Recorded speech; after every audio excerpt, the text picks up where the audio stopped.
I was recruited back in 1992 as a volunteer.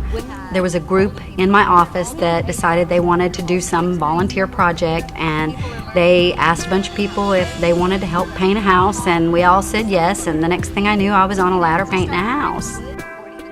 When you're looking at the different types of people that come to volunteer with us, you're looking at people that want to feel good about themselves. You're finding people that want to help the community. You're finding people that need community service hours for high school or college.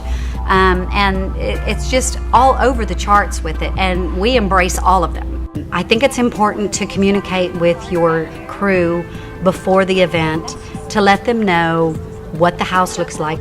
We go to the work site, take pictures, make out a list of things that we need, figure out what tools we need, and we communicate that to the volunteers. And that's very important so that you can make sure that you have everything you need that day. For a regular volunteer, I would say that it's important that you make the commitment. There's a lot of years when we have people that volunteer, and of course things come up and you don't get to go, or you have to cut your time short.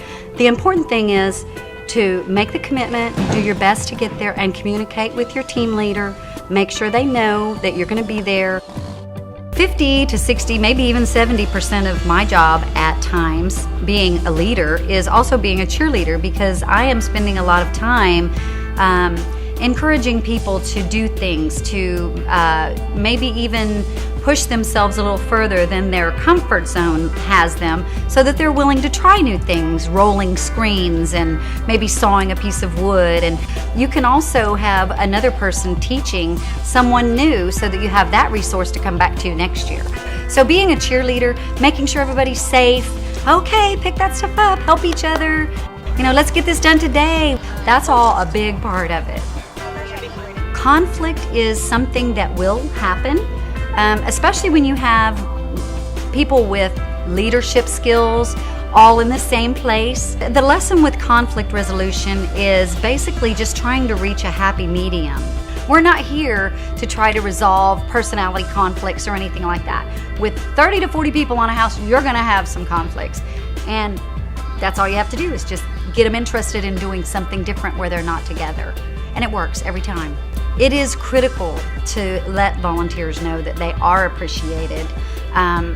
Most of the time, I probably go over the top with that. We make sure they have plenty of refreshments, and we feed them lunch, we feed them snacks, and then we also give everyone a commemorative t-shirt to help them remember that, you know, they did something great.